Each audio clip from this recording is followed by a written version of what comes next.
자, 이번 시간은 소유권에 관한 쟁점 살펴보겠습니다. 소유권, 물권의 일종이 되게 됩니다.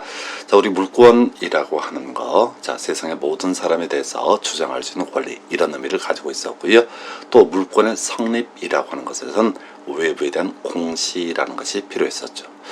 우리가 점유권 파트에서는 사실을 현실적으로 지배하고 있는 상태, 그것이 외부에 대한 공시수단이 됐던 것이고요. 소유권은 대부분이 등기라고 하는 것을 통해서 외부의 공시가 이루어지게 됩니다. 해서 소유권은 물권, 세상의 모든 사람에 대해서 주장할 수 있는 권리이고요. 다만 그 성립 과정에서 원칙적으로 등기라고 하는 것을 통해서 외부의 공시가 돼야지 소유권은 성립을 하게 됩니다. 자, 한편 소유권은 가장 완벽한 형태의 물권이라고 해서 사용수익 그리고 처분할 수 있는 권리인데요. 나중에 이 소유권이라는 개념을 전제로 해서 사용수익 권능을 지배하는 물권을 새롭게 만들죠. 지상권, 지역권, 전세권이라는 개념이 있겠고요. 그 다음에 자, 저당권 혹은 이제 유치권이라고 하는 개념은 소유권에 대응해서 처분 권능만을 지배하는 물권이 되게 됩니다. 그리고 이 소유권에 대한 어떤 침해가 있게 되면 소유권에 기한 물권적 청권이라는 것이 문제가 되고요. 나머지 물권, 특히 이제 지상권, 지역권, 전세권, 저당권 등에 있어서는 이 소유권에 기한 물권적 청권 규정이 준용되게 됩니다. 다만 나중에 지역권하고요, 저당권은 점유를 전제로 하는 권리가 아니기 때문에 그때는 소위 반환 청권은 인정되지 않는다. 나중에 구체적인 내용들 확인을 하겠습니다. 자, 소유권의 취득 방법 중에서 원시 취득이라는 개념이 있죠. 앞에서 우리가 소유권이라는 것은 기본적으로 등기를 통해서 성립한다라고 했었는데, 이 원시 취득에 있어서는 따로 이 등기를 하지 않더라도 자, 그 권리가 성립하게 됩니다. 자, 이제 바다가 보입니다. 그래서 공유수면 바다를 메꾸게 되면요, 이때 자, 바다를 메꾼 사람이 그 권리를 취득합니다. 소유권을 취득하게 돼요.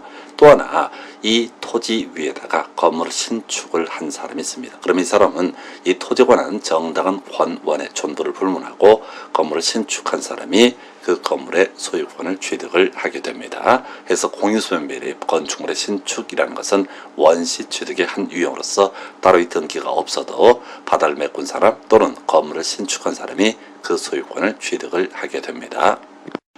자, 이제 소유권의 취득 방법 중에서 부합이라는 개념을 가지고 설명을 드리게 될 텐데요. 자, 우리가 부동산이라고 하는 것은 토지, 건물, 그리고 그 외에도 토지 정착물 등도 소위 이제 부동산에 해당이 됩니다. 우리가 공부해가는 과정에서는요, 수목, 농작물도 부동산의 일종이다. 이게 논의의 전제가 되어야 되겠습니다. 자, 부업에 관련된 쟁점 이렇게 설명을 드립니다. 자, 토지 소유자 바로 임대인 갑이 되겠습니다. 자, 이 X토지의 소유자 임대인이요, 임차인 을과 임대차 계약을 체결하고 그 목적물을 임차인 을에게 인도를 해주게 됩니다. 자, 한편 임차인 을이라고 하는 사람은 X토지의 일부 부분에 대해서 자, 임대인의 동의를 얻어서 전대차 계약을 체결하게 되고 이 전차인에게 그 목적물을 일부를 인도를 해주게 됩니다. 그래서 이 X토지 중 자, 임차인 을이 지배하는 영역은 A라는 부분으로 전제를 하고요. 그 다음에 B라는 부분에 대해서는 바로 전차인 B가 지배를 하게 됩니다. 자, 우리가 이제 임대차 파트에서 공부하게 될 전대차와 관련한 쟁점으로서 임차인이라고 하는 사람이 임대인의 동의를 받아서 전대차 계약을 체결하게 되면 전차인이라고 하는 사람은 누구에 대해서? 임대인에 대해서 정당한 권원을 가지고 있는 사람이 되게 됩니다. 자, 이런 전제하에서요, 사안을 이제 검토를 하게 되면 자, 이 X 토지 중 A 부분에 대해서 임차인이요, 나무를 심게 됩니다. 자, 그러면 이제 임차인 을이라는 사람은 이 토지에 대해서 정당한 사용 권원을 가지고 있는 사람이고요. 그래서 이 수목이라고 하는 것은 임차인 을 소유가 되게 되는 것이고, 즉 임대인에게 귀속되지 않습니다. 하나만 더요. 자, 전차인 병이라는 사람이 AX 토지 중 B 부분에 대해서 나무를 심게 됩니다. 자, 이미 본 것처럼 이 전차인, 동의를 얻은 전대차에서 전차인이라는 사람은 임대인에 대해서 정당한 권원을 가지고 있는 사람이 됩니다. 그래서 이 X 토지 중 B 부분에 대해서 나무를 심었을 때 이 나무의 소유권이라고 하는 것은 누구한테? 바로 전차인 병에게 귀속이 되게 됩니다. 자, 정리하면 임대인 갑이라고 하는 사람에 대해서 임차인은 정당한 권원을 가진 자이고요. 또 동이 있는 전차인 병도 임대인 갑에 대해서 정당한 권원을 갖는 자이기 때문에 이 문제에 자 나무들이 임대인 소유 것이 아니라 각각 정당한 권원을 가지고 있는 사람에게 그 소유권이 귀속이 되게 됩니다. 자, 이번 비슷한 케이스가 될 텐데 소위 이제 부합에 관한 개념 비교해가면 설명을 드리고 있습니다. 자, 사안 보니까요. 임대인 갑이라고 하는 사람이 임차인 을에게 엑스토지 전부에 대해서 임대차 계약을 체결하고 목적물을 인도를 해주게 됩니다. 한편 임차인 을이라는 사람은요. 전차인 병과 임대인 갑의 동의를 얻지 아니하고 소위 전대차 계약을 체결을 하고 그 부분을 전차인 병에게 인도를 해주게 됩니다. 이때 이제 문제의 부합이라는 개념이 문제가 될 텐데요. 자, 임대인 갑과 임차인 을 사이에서만 보게 되면 임차인은 이 엑스토지를 사용할 권능이 있습니다. 그런데 동의를 얻지 않고 전대차 계약을 체결한 전차인 병이라는 사람은요. 임대인과의 관계에서 정당한 권원을 가진 어떤 이용권을 가지고 있다고 볼 수가 없어요. 앞에서 이제 동의를 얻은 전대차에서 전차인이라는 사람은 임대인과의 관계에서 정당한 권원을 가지고 있는 사람에 대비해서 이렇게 동의 없는 전대차에서 전차인은 임대인과의 관계에서 정당한 권원을 갖지 못한 사람입니다. 자, 이런 전제에서 임차인 을이라는 사람이 X 토지 중 A 부분에 대해서 나무를 심게 됩니다. 그러면 이것은 정당한 권원에 의해서 식목이 이루어진 것이기 때문에 토지 소유권에 부합하지 않습니다.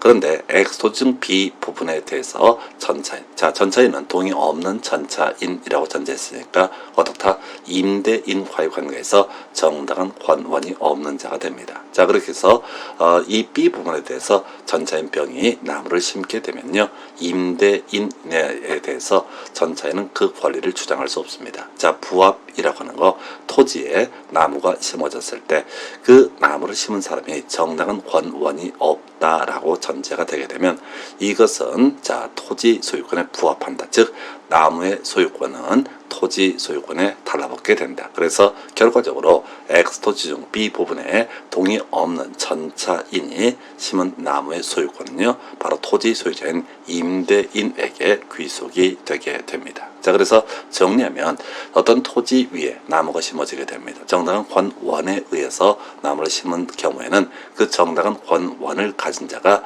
소유권을 갖게 될 것이고요. 정당한 권원 없이 나무가 심어지게 되면 이때는 토지 소유권에 그 나무의 소유권이 귀속이 되게 된다. 정리해서 A 토지의 수목의 소유권은 정당한 권원을 가진 임차인 것이 될 것이고 B 토지 부분의 수목의 소유권이라는 것은 정당한 권원 없이 심어졌기 때문에 토지 소유자인 임대인이 이 나무의 소유권을 갖게 됩니다. 자 이제 부합에 관련된 개념에서 약간 확장된 개념을 설명을 드리도록 하겠습니다. 자 이미 논의한 것처럼요 어떤 토지 위에 누가 나무를 심었다라고 했을 때 그 나무를 심은 것 자체가 나름의 정당한 권원, 지금 이제 임대차라든가 지상권이라든가 나름의 권원에 의해서 나무를 심게 되면 그 나무의 소유권이라고 하는 것은 정당한 권원을 가진 자에게 귀속이 됩니다. 자 이 사안에 있어서는 약간 다른 개념이 될 텐데요. 토지 소유자 갑이 있게 됩니다.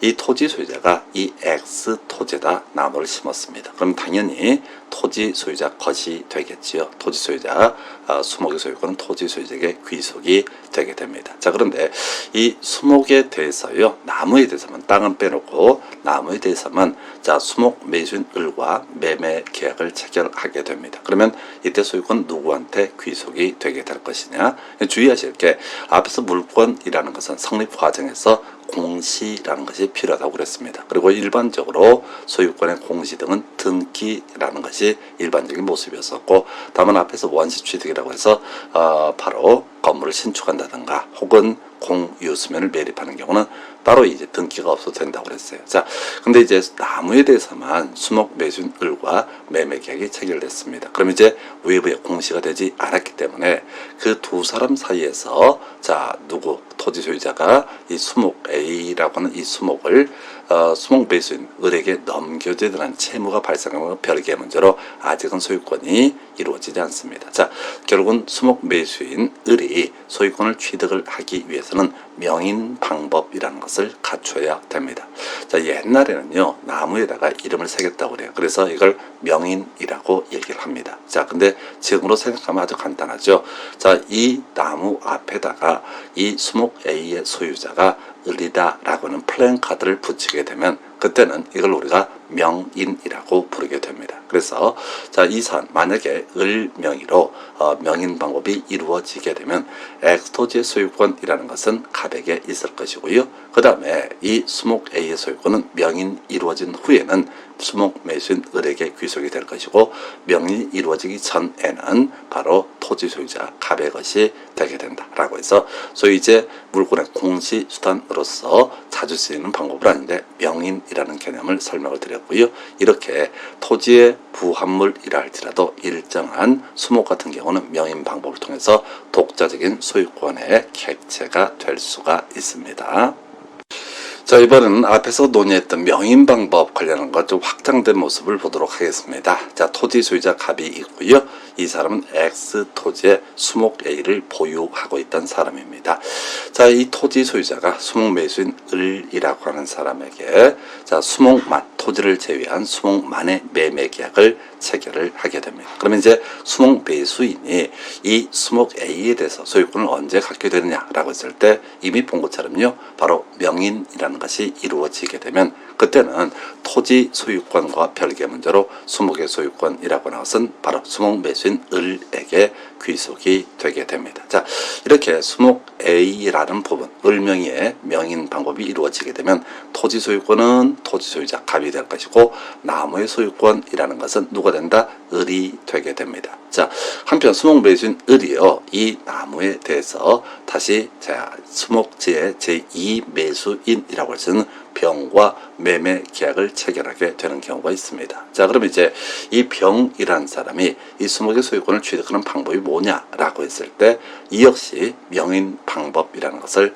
갖춰야 됩니다. 그래서 자, 등기라는 게 나중에 이전기 이런 형식으로 이루어지듯이 이 수목 매수인 을과 수목의 제2 매수인 병 사이에 수목 A에 대한 매매 계약 체결한 후에 결과적으로 병 명의에 자, 명인이 이루어지게 되면 이 문제 수목 A의 소유권은 누구한테? 병에게 귀속이 되게 됩니다. 자, 이 선을 정리하게 되면 이런 식이죠. X토지의 소유권이라는 것은 여전히 토지 소유자 갑이 가지고 있다. 자, 그런데 이 X토지에 있던 수목 A에 대해서 수목 매수인 을에게 매매계약 체결하고 명인까지 이루어지게 되면 수목 매수인 을에게 나무의 소유권은 귀속이 되게 된다. 한편 병과의 관계를 따져 물었을 때 병명의 명인 전에는 여전히 수목 매수인 을에게 소유권이 귀속이 될 텐데 병명의 명인 후에는 수목의 제2 매수인 병에게 소위 뭐가 가능해진다? 소유권이 이전되게 된다라고 해서 하여튼 부합과 관련한 개념들, 유사한 개념들 비교해 드리고 있습니다. 자, 토지에 존재하고 있는 나무라고 하는 것은 기본적으로 토지 소유자 것이 되게 됩니다. 물론 이미 앞에서 본 것처럼 정당한 권원에 의해서 수목을 식재한 사람, 심은 사람이 있다면 그 사람 정당한 권원을 가진 사람이 토지의 소유권과는 별개의 문제로 나무의 소유권을 갖게 됩니다. 한편 이 토지 소유권과 별개의 문제로 나무만의 소유권을 이전하는 방법이라는 것은 매매계약 외에 권리의 공시 수단으로서 명인 방법이라는 개념이 존재했었죠. 자, 그래서 이제 명인 방법 외의 방법은 없을 것이냐라고 했을 때 소위 임목에 관한 법률에 따라서 수목 A에 대해서 보존 등기를 하는 것도 하나의 방법이 되게 됩니다. 자, 어떤 사안이냐라고 했을 때 토지 소유자 갑이라는 사람이 자, 자신의 토지에 존재하는 수목 A에 대해서 일정한 법률에 따라서 소유권 보존 등기처럼 보존 등기를 하게 됩니다. 우리가 일반적으로 건물이나 토지에 대해서는 보존 등기하는 거 많이 들어보시게 될 거예요. 특히 등기법 등을 공부하게 되면 나중에 소유권 이전 등기를 하기 위해서는 처음으로 등기부에 등록하는 것을 보존 등기라고 부르게 됩니다. 자, 이 토지 소유자 갑이라는 사람이 아까 이 문제의 나무에 대해서 명인 방법을 통해서 토지 소유권과 별개의 문제로 나무만을 사고 파는 것도 가능하다라고 이렇게 봤었고요. 이번 사안에서는 수목 A에 대해서 토지 소유자가 보존 등기를 하게 됩니다. 예, 그러면 이제 건물에 관한 소유권 이전 등기, 또 토지에 관한 소유권 이전 등기처럼 수목 A에 대해서 수목의 매수인 을과 매매 계약을 체결하고요. 수목 A에 대해서 소유권 이전 등기라고 하는 게 이루어지게 되면 이때는 누구한테 매수인 을에게 수목 A의 소유권이 귀속이 되게 됩니다. 그래서 이 사안을 정리하면 이런 식이죠. 만약에 어떤 토지 위에 있는 나무에 대해서 소유권 보존 등기가 이루어졌다라고 전제했을 때, 자, X토지의 소유권이라고 하는 것은 여전히 토지 소유자 갑 이렇게 전제를 하고요. 자, 이 수목 A의 소유자는 누구냐라고 했을 때, 자, 여기서 보여지는 것처럼 매수인 을이 될 수도 있겠고요. 또 매수인이 경우에 따라서 병, 정, 새로운 사람에게 수목 A에 대해서 소유권 이전 등기 형식을 통해서 소유권을 이전해 줄 수가 있다라고 이렇게 평가할 수 있습니다. 그래서 수목 A의 소유자는 누굽니까? 라고 했을 때 소유권 보존 등기가 됐다는 전제에서 그 당시에 등기 명의인이라는 사람이 어떻다? 그 소유자가 되게 된다. 이렇게 정리를 하겠습니다. 자, 토지의 소유권과 별개의 문제로 자, 수목 만에 소유권을 이전하는 방법 두 가지가 있었죠. 그 중에 하나가 바로 명인 방법, 매매계약과 명인 방법을 통해서 수목 만에 소유권을 양도 양수할 수가 있었고요. 또 하나 방법, 바로 수목 A에 대한 보존 등기를 하고 이 수목 A에 대해서 이전 등기라는 형식을 취하게 되면은 그 등기 명인이 소유자가 된다. 이렇게 설명을 드렸어요. 그럼 이제 명인 방법하고 그 다음에 소유권 보존 등기를 한 이 소위 등기된 임목은 똑같은 의미를 갖는 건데 아니요, 좀 달라지는 부분이 있게 됩니다. 자, 이 부분에 있어서 수목 A에 대해서 토지 소유자 갑이 자, 바로 소유권 보존 등기를 하게 됩니다. 그럼 이제 아까 이 매수인에 대해서 소유권 이전 등기라는 형식을 통해 소유권 이전해 줄 수 있다라고 했었고요. 그런데 이렇게 임목에 관한 법률에 따라서 등기된 임목이라고 하는 것은 이걸 담보로 돈을 빌리고요. 저당권을 설정할 수도 있습니다. 자, 저당권이라고 하는 것은 돈을 빌려주는 사람, 채권자가 되겠죠. 채권자에게 담보물로서 일정한 물건을 제공하고 돈을 빌리는 거예요. 그래서 이 채무자, 보통 여기서는 그림에서는 토지 소유자가 되겠죠. 이 사람이 저당권자에 대해서 일정한 변제기에 돈을 갚지 못하게 되면 저당권자가 법원에 경매를 붙여가지고 이걸 팔아서 자신의 채권을 회수하는 권리를 저당권이라고 부르게 됩니다. 그래서 자, 우리가 명인 방법을 갖춘 수목에 있어서는 소유권 이전, 소유권의 유보의 대상은 될 수가 있었지만 따로 이 저당권 설정 등은 할 수가 없었습니다. 근데 임목에 관한 법률에 따라 소유권 보존 등기를 한 나무, 즉 등기된 임목에 대해서는요, 이걸 담보로 해서, 자, 등기부가 있으니까 이걸 담보로 해서 뭘 할 수 있다? 저당권 설정 계약을 체결하고 저당권 설정 등기를 함으로써 이 돈을 빌릴 수도 있습니다. 그럼 이제 이 등기된 임목에 대한 저당권자 을이라고 하는 사람은 자, 채무의 변제기 이르도록 자, 수목 A의 소유자가 만약에 채무를 변제하지 않게 되면 이 나무에 대해서 법원 경매를 통해서 매각할 수 있고요. 그 매각 대금으로 자신의 채권을 우선적으로 변제받을 수 있습니다. 자, 사안을 정리하면 이런 식이죠. 이 사안, 이 주어진 그림에서만 보게 되면 X토지의 소유자 갑이 되게 될 것이고 수목 A의 소유자도 등기된 임목, 즉 소유권 보존 등기를 했기 때문에 아직 이전 등기했단 말을 따로 하지 않았기 때문에 갑이라는 사람이 바로 수목 A의 소유자가 되게 됩니다. 한편 이 수목 A의 소유자에게 돈을 빌려주고 돈을 갚지 않았을 때 경매 청구할 수 있는 권리, 저당권을 가지고 있는 사람은 바로 수목 A의 저당권자는 을이다. 이렇게 평가할 수 있네요. 토지 정착물 가운데서 농작물에 관한 쟁점들 확인을 해드리겠습니다. 자, 사안 검토하게 되면요, 임대인 갑 토지 소유자입니다. 이 사람이 액토지의 전부에 대해서 임차인 을과 임대차 계약을 체결을 하고요.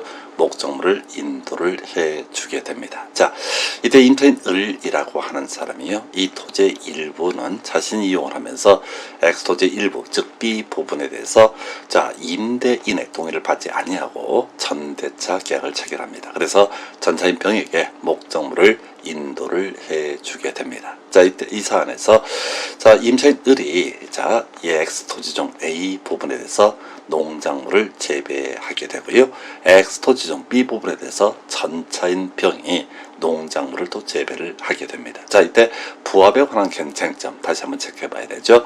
자, 토지의 소유자라고 하는 사람, 정당한 권원 없이 앞에서 공부했던 수목, 또 지금 논의하는 농작물의 재배가 있다라고 하게 되면 원칙적으로 다 토지 소유권의 부합이 이루어지게 됩니다. 그래서 사안을 검토하면 이런 식이죠. 임차인 을이라는 사람이 A 부분에 농작물을 재배했을 때 임차인 을은 임대인과의 관계에서 정당한 권원이 있기 때문에 토지 소유권의 농작물 소유권이 부합되지 않습니다. 그래서 이 X 토지 중 A 부분의 임차인, 정당한 권원을 가진 임차인이 재배한 농작물의 소유권은 임차인에게 귀속이 되게 됩니다. 한편 동의 없는 전대차라고 얘기하면 전차인은 임대인에 대해서 정당한 권원을 가지고 있던 자가 아닙니다. 그래서 임차인 병이 B 토지, X토지의 B 부분에 대해서 농작물을 재배하면 정당한 권원 없이 식재된 농작물이기 때문에 기본적으로 임대인 소유가 되게 됩니다. 해서 바로 부합이 나타나는 현상이죠. 자, 정리하게 되면 A 토지 농작물 소유권은 임차인 을에게 귀속이 됩니다. 한편 B 토지 농작물 소유권은요, 기본적으로 임대인 소유로 봐야 됩니다. 그런데 우리 판례에서 문제 삼았던 것이 이 농작물이 수확기에 이르게 된다, 즉 성숙기에 이르게 된다 라고 하게 되면 정당한 권원이 없는 사람이라 할지라도 농작물을 재배한 사람이 그 농작물의 소유권을 갖게 됩니다. 그래서 성숙기 후 또 수확기 후에 이르게 되면 전차인 병이 바로 B 토지에 식재된 농작물의 소유권을 갖게 됩니다. 다만 이 만약에 전차인 병, 정당한 권원이 없는 자가 이 토지에 대해서 농작물을 재배했을 때 농작물 소유권을 갖는 건 별개의 문제로 토지의 사용 수익에 관한 이익, 소위 이제 부당 이득으로 볼 수 있기 때문에 이 부당 이득은 임대인과 토지 소유자에게 반환을 해야 합니다. 자, 이게 이제 부합이 되는 경우와 부합이 되지 않는 두 가지 경우의 수를 체크를 해봤습니다. 자, 이번에는 토지의 정착물 가운데서 건축물에 관한 부분을 살펴보도록 하겠습니다. 자, 임대인갑이라는 사람, 토지 소유자입니다. 이 사람이 X토지 전부에 대해서 자, 임차인 을과 임대차 계약을 체결하고요, 이 목적물 토지를 인도를 해주게 됩니다. 자, 동일하게 이제 검토를 해보기 위해서 임차인 을이라는 사람이 이 X토지 중 일부 B 부분에 대해서 임대인의 동의를 받지 아니하고 자, 전대차 계약을 체결하고 전차인에게 그 B 부분에 인도를 해주게 됩니다. 자, 그러면 이 문제의 토지의 사용수익 권능에 관한 관계를 보게 되면 임차인 을이라는 사람은 임대인과의 관계에서 정당한 권원을 가진 자가 될 것이고요. 그 다음에 전차인 병이라는 사람은 동의 없는 전대차이기 때문에 임대인 갑과의 관계에서 정당한 권원이 없는 자가 되게 됩니다. 자, 그랬을 때 임차인 을이라는 사람이 X토지 중 B 부분을 제외한 A 부분에 대해서 건축물의 건축을 하게 됩니다. 자, 그 다음에 전차인 병이라는 사람이 동의 없는 전차인입니다. 이 사람이 X토지 중 B 부분에 대해서 또 건물을 신축을 하게 됩니다. 자, 그랬을 때 이 건물의 소유권이라는 것이 토지 소유권에 부합할 것이냐라고 했을 때 이미 한번 간단하게 체크해 드린 바가 있었죠. 그래서 건물이라고 하는 것은 이 토지에 대해서 정당한 권원이 있고 없고를 불문하고 바로 건물을 신축한 사람이 그 소유권을 갖게 됩니다. 그래서 이 토지 소유자는 여전히 누가 될 것이다? 갑이 되겠지만 이 건물 X토지 중 A 부분에 지어진 건물에 대해서는 임차인 을이 소유권을 가지게 될 것이고 X토지 중 B 부분의 건물에 대해서는 전차인이 신축을 했기 때문에 전차인이 그 소유권을 가지게 됩니다. 자, 그래서 건물이라고 하는 것은 정당한 권원이 있든 없든 간에 토지 소유권에 부합하지 않는다, 이렇게 정리할 수 있겠습니다. 자, 이번에는 건물과 관련된 부합에 대해서 살펴보도록 하겠습니다. 자, 건물 소유자 임대인이 될 것이고요. 이 임대인 갑이라는 사람이 자신의 건물 X건물 전부에 대해서 임대차 계약을 체결하고요. 임차인 을에게 인도를 해주게 됩니다. 자, 근데 이때 임차인 을이라는 사람이 임대차 기간 중에 건축물을 일부 증축을 하게 됩니다. 자, 그리고 이것은 분리될 수가 없는 상태에 이르게 됩니다. 그러면 이제 증축된 부분을 포함을 해서 이 X 건축물에 관한 소유권은 누구한테? 임대인에게 귀속이 되게 됩니다. 앞에서 우리가 정당한 권원의 존재가 없을 때 수목이나 농작물을 원칙적으로 토지 소유권에 부합한다라는 개념과 유사한 것이죠. 자, 건물에 관한 부분, 증축된 부분은 떼낼 수가 없는 거예요. 그래서 기본적으로 건물 소유자가 증축된 부분의 소유권을 갖게 됩니다. 다만 임차인이라고 하는 사람은요, 이 건물의 증축된 부분에 대해서 임대인에 대해서 부당이득 반환 청구라는 형식을 통해서 임대인이 날로 먹은 부분에 대해서 부당이득 반환 청구를 할 수가 있습니다. 자, 소유권 취득 방법 중에서 승계 취득에 관한 개념을 살펴보도록 하겠습니다. 승계 취득이라고 하는 것, 구권리자의 권리가 신권리자에게 이전되는 것을 가리켜서 바로 승계 취득이라고 부르게 됩니다. 사안 검토하면요, 매도인 갑이라는 사람이 있습니다. 매수인 을과 X 토지의 매매 계약을 체결을 하게 됩니다. 또는 이제 X 토지에 대한 증여 계약을 체결해도 무방해요. 자, 그랬을 때 이 매수인이 소유권을 취득하게 되는 시기는 언제냐라고 했을 때 소유권 이전 등기라고 하는 것이 이루어져야지 매수인은 소유권을 취득할 수 있습니다. 따라서 설령 매매 계약을 체결했다라고 할지라도 매수인 명의로 소유권 이전 등기가 이루어지기 전에는요, 소유권 자체는 누구한테? 매도인에게 귀속이 되게 됩니다. 자, 한편 여기서 약간 응용 들어갈 것이, 만약에 매매 계약을 체결한 사안에서 매수인이 매매 대금을 모두 매도인에게 지급을 다 한 사안입니다. 그리고 매도인이 자신의 등기 명의를 매수인에게 넘겨주기 전이다 라고 했을 때, 이때 매수인에게는 과실수취권이라는 개념이 발생하게 됩니다. 무슨 얘기냐? 만약에 이 토지에 대해서 매도인이 만약에 병이라는 임차인을 데리고 차임을 받고 있었다, 임대를 받고 있었다라고 했을 때, 만약에 차임을 지급 날짜가 만약에 매월 1일이다 라고 한번 전제해 보겠습니다. 그때 매수인이 만약에 매매대금을 완납을 하게 되면 설령 등기를 넘겨받기 전이랄지라도 그 차임 자체를 누구한테? 매수인에게 달라라고 하는 권리, 이걸 우리가 과실수취권이라고 부르게 됩니다. 그래서 물건은 배타적인 권리, 세상의 모든 사람에 대해서 주장할 수 있는 권리였었고요. 이때 소유권이라고 하는 것, 등기라고 하는 것을 통해서 외부의 공시가 되게 됩니다. 따라서 소유권을 취득하기 위해서는 반드시 소유권 이전 등기가 이루어져야지 소유권 이전의 효력이 발생하고요. 소유권 이전 등기가 이루어지기 전까지는 최소한 소유권 자체는 이전되지 않는다, 이렇게 정의합니다. 자, 두 번째 사안 볼까요? 유증자 갑이라고 되어 있습니다. 해서 이 유증자가 특정 유증을 하게 됩니다. 그리고 이제 사망에 이르게 됩니다.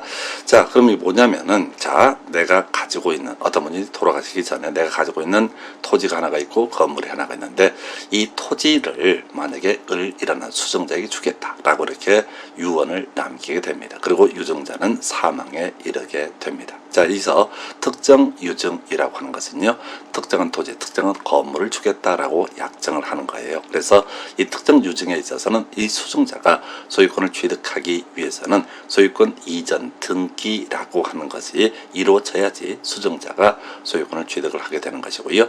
소유권 이전 등기 전이라고 한다면 유증자에게 혹시 상속인이 있다면 그 상속인이 소유권을 취득을 하게 됩니다. 그런데 나중에 이제 등기법에서 공부를 하시겠지만은, 이 특정 유증을 원인으로 하는 소유권 이전 등기, 상속인 또는 이제 보통 변호사 같은 유언 집행자가 수증자와 공동으로 등기 신청을 하게 될 것이고, 어찌됐든 특정 유증에 있어서는 소유권 이전 등기가 이루어져야지 바로 이 사람이 소유권을 취득할 수 있습니다. 자, 이번에는 승계 취득 중에서 포괄 승계에 대해서 설명을 드리겠습니다. 앞에서 이제 논의했던 특정 유증, 매매, 증여 이런 것은 포괄 승계 등에서 특정 특정 승계라는 표현을 쓰게 되는데요. 용어 처음엔 좀 어렵습니다. 근데 단순하게 반복하시다 보면 금방 캐치할 수 있어요.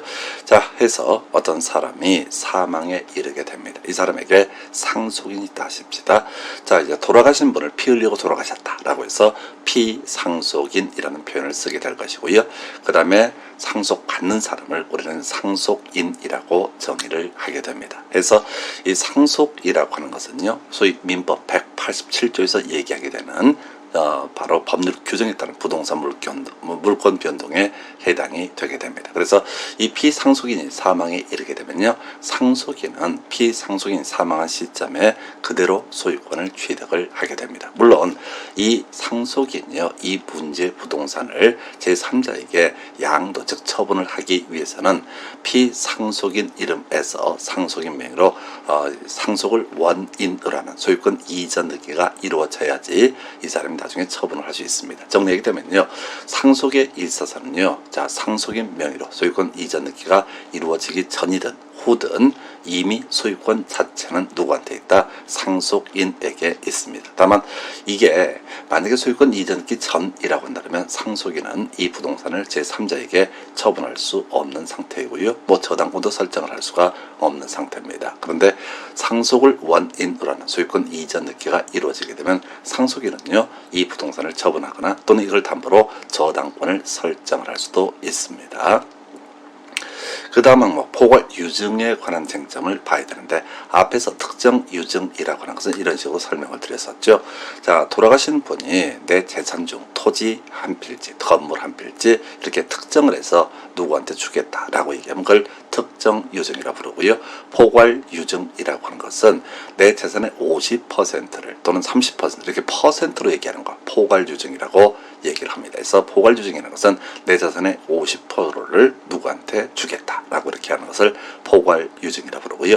이 포괄 유증 후에 유증자가 사망을 하게 되면요, 수증자, 자, 유언에 따라서 받게 될 이 수증자라고 하는 사람은 소유권 이전 등기 하지 않더라도 이미 사망을 하게 되면 유증자가 사망한 그 시점에 소유권을 취득을 하게 됩니다. 그래서 자, 다만 나중에 처분을 하기 위해서는 뭐가 필요하다? 소유권 이전 등기라는 것이 필요하다. 그래서 포괄 유증하고요, 상속은 비슷한 구조로 되어 있어요. 그래서 소유권 이전 등기 전이든 후든 모두 수증자가 소유권을 취득을 하게 되는 것이고요. 다만 자신의 명의로 수증자 명의로 소유권 이전 등기가 이루어지게 되면 이 문제 부동산을 처분할 수 있지만 소유권 이전 등기가 이루어지기 전에는 어떻다? 수증자가 이 부동산을 처분할 수 없다라고 이렇게 정리를 합니다. 다만 형식상의 문제가 될 텐데요, 나중에 등기법을 공부하다 보면 상속을 원인으로 하는 소유권 이전 등기라고 하는 것은 상속인이 단독으로 등기 신청을 하게 되는 사안이고요,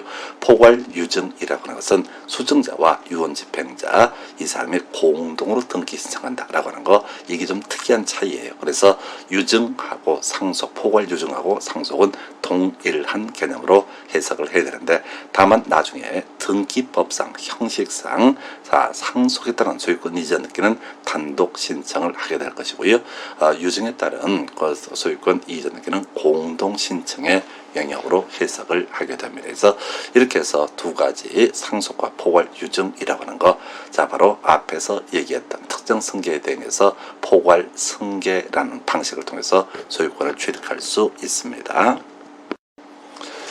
자, 이번 시간에는 소유권 취득 방식 중에서 점유 취득 시효라는 개념에 대해서 설명을 드리도록 하겠습니다.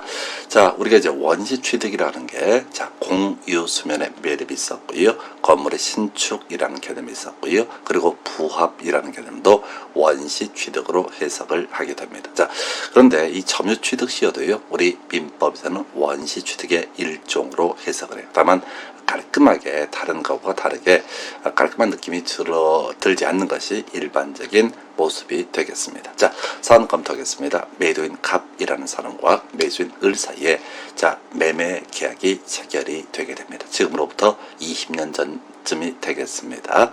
자, 매매 계약이 체결돼서 매수인 을이 소유권을 취득하기 위해서는 매수인 명의로 소유권 이전 등기가 이루어져야 되는데, 갑도 법을 잘 모르고요, 을도 법을 잘 몰라서 자, 장롱에 있는 등기 권리증이라고 하는 것을 매도인이 매수인에게 명인에게 부여를 하게 됩니다. 자, 그래서 매수인도 매도인도 이제 소유권 자체가 누구한테? 매수인에게 넘어갔다라고 이렇게 생각을 하게 됩니다. 그래서 매수인은요, 이때부터 시작해서 20년간 소유의 의사로 평온공연하게 점유를 하게 됩니다. 그래서 우리 민법 245조 1항에서는 20년간 소유 의사로 평온공연하게 점유를 하게 되면 소위 등기 청구권이라는 것이 발생된다라고 규정을 하고 있어요. 그래서 이 사람 20년간 소유 의사로 평온공연하게 점유한 사람을 가리켜서 시효완성자라고 이렇게 부르게 되는데요.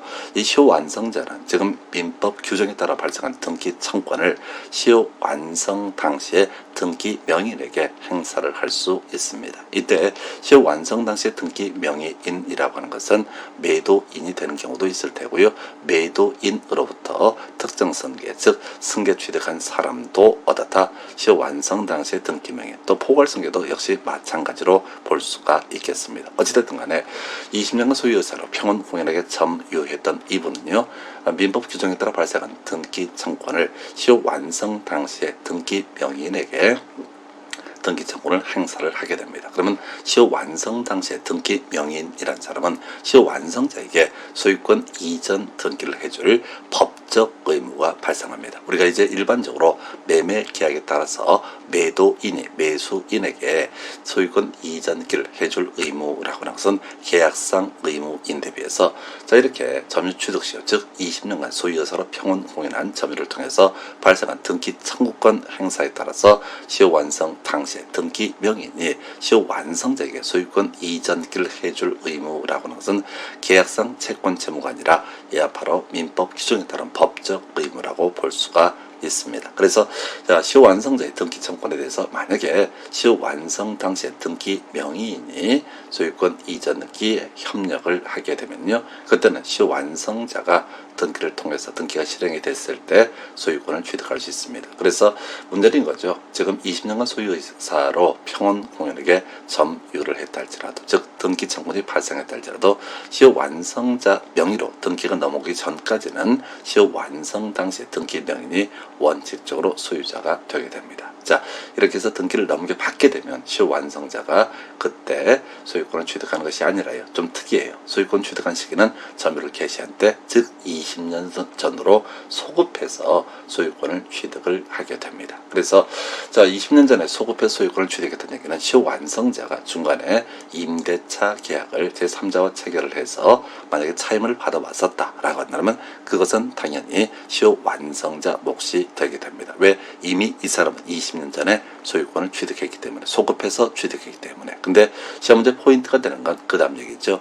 시효 진행 중에 등기 명의인이 제3자에게 돈 빌리고요, 저당권, 소위 이제 근저당권이라는 게 우리 시험에 떴는데, 우리 공부할 때는 근저당권, 저당권 다 같은 저당권의 일종으로 생각하시면 됩니다. 어찌됐든 간에 시효 진행 중에 등기 명의인에 의해서 근저당권 설정 등기 등이 있다라고 전제하게 되면 시효 완성자가 점유를 개시한 때부터 소유권을 취득한다라고 하지만은 기존의 근저당권 설정 등기는 유효한 것으로 해석을 하게 됩니다. 자, 이 법리상 깔끔하진 않는데 사회적으로 혼란을 막기 위한 거예요. 만약에 자, 소유권 취득 시기를 점유를 개시한 때라고만 규정을 하게 되면 시효 완성 당시에 등기 명인 등이 돈 빌리고 저당권 설정했던 것은 다 무효가 되는 문제가 터지게 돼요. 그래서 만약에 이렇게 점유를 개시한 때부터 소유권을 취득한다라고만 규정을 해석을 해버리게 되면, 자, 국민은행 같은 은행에서 난리가 나는 거죠. 왜?